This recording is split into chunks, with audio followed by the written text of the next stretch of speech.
else to this episode of the Cultural Capacity Podcast. I am one of your hosts and teachers here on the podcast, Justine Gonzalez.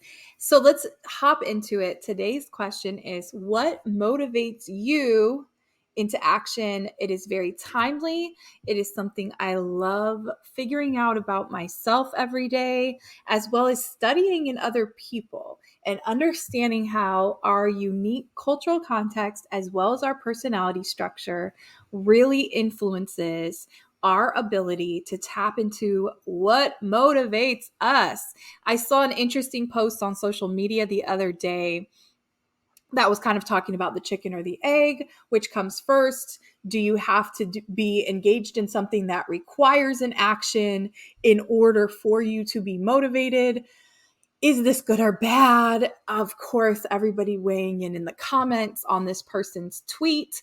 And I would be curious to know your thoughts. What motivates you? Just in general, what are some things that motivate you? I would love to hear in the comments. If you are listening on podcast streams like Audible, Amazon Prime, where else? Google, Apple. I said Audible already. Spotify, you can watch the video episodes there as well as our YouTube channel. But wherever you're at, if you can have the ability to comment, I would love to know if you get asked this question, especially in job interviews. How do you usually respond? What does motivate you? And how did you identify those things? So one of the things I want to share about candidly, you hear my co-host Canella. You know, we don't hold back, even if there's doggies barking. So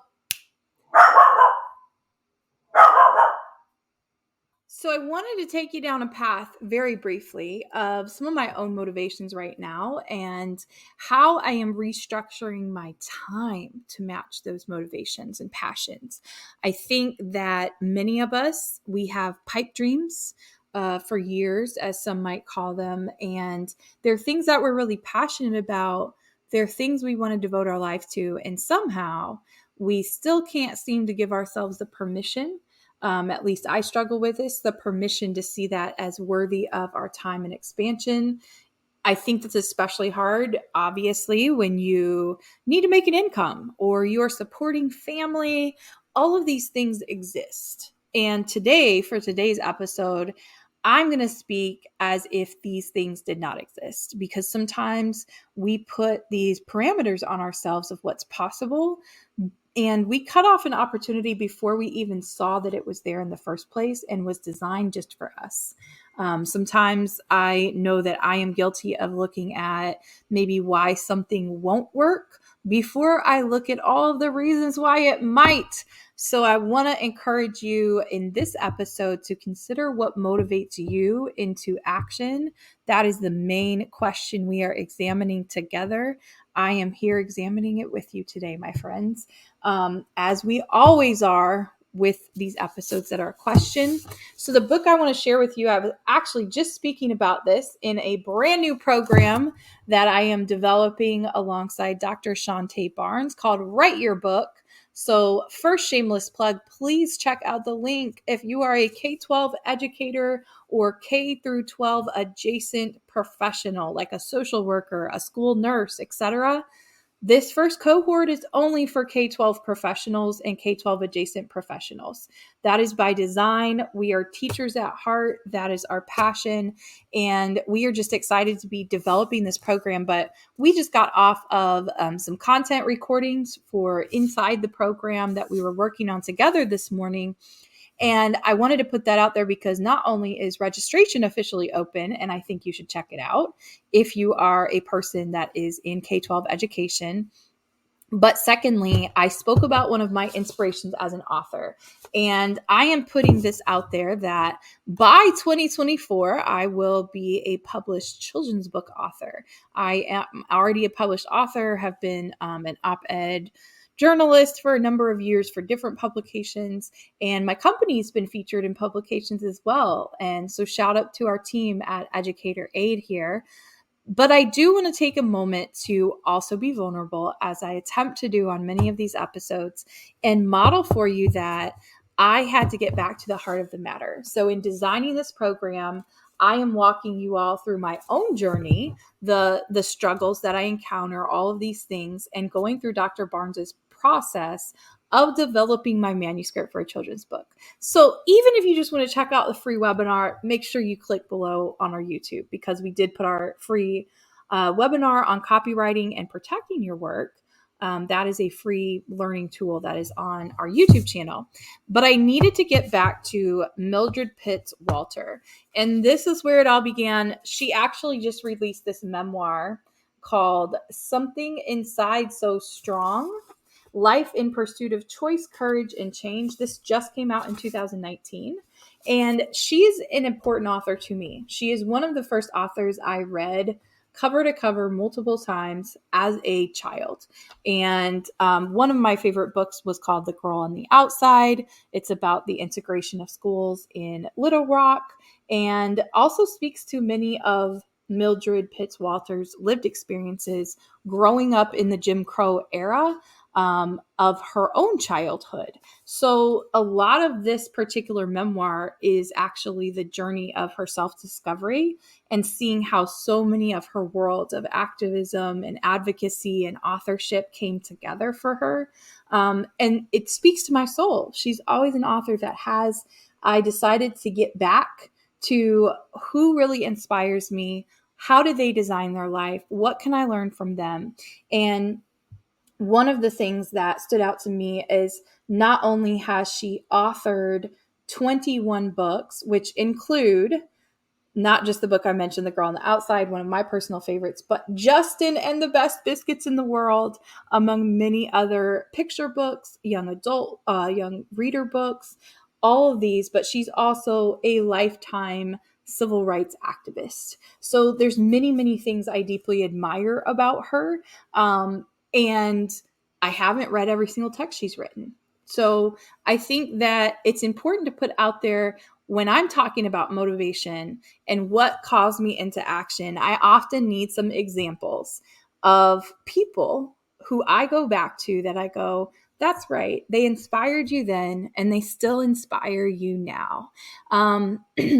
And sometimes that can be really hard, especially if you're coming out of a rut, especially if you are struggling to identify your purpose.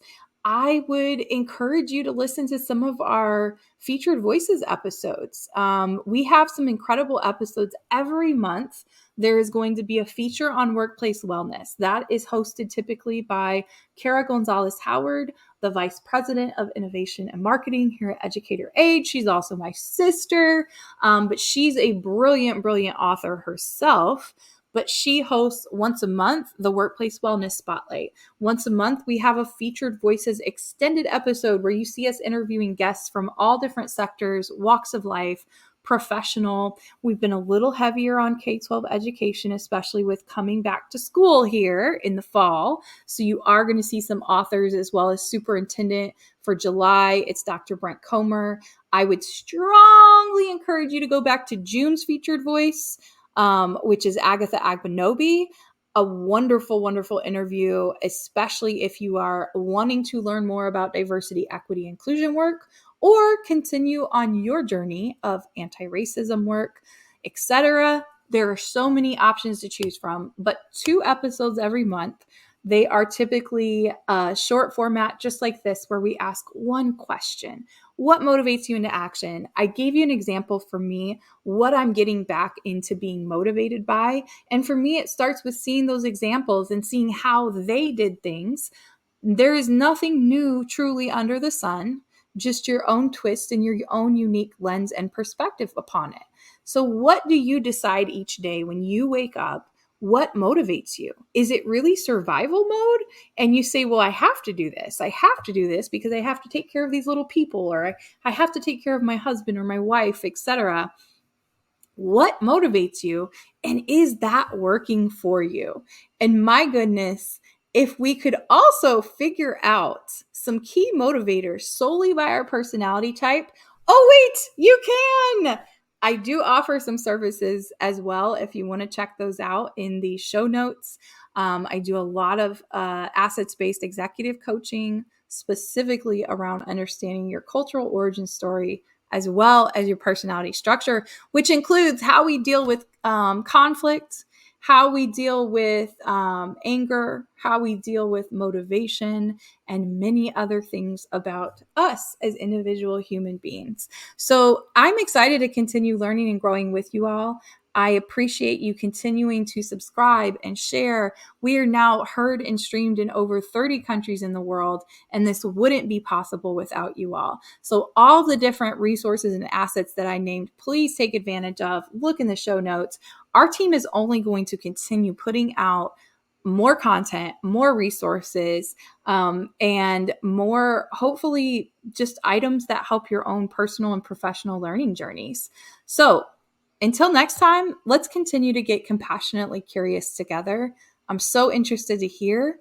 If you feel led, please comment what motivates you into action. And maybe that's different for your personal life versus your professional life. But a lot of this has to do with tapping into our passions. And what I am realizing for myself as I overhaul my calendar, my schedule, and create a very intense writing schedule for myself as an author, for myself as a PhD candidate. These are things that are coming to fruition in my own life, and I will continue to share very openly about, while also taking any tips and tricks from you all that I can get. So remember, sharing is caring. When you share a strategy, it might help somebody else who sees this video. So thanks for tuning in into this episode of the Cultural Capacity Podcast. I'm Justine Gonzalez, and let's continue to get compassionately curious together. Take care.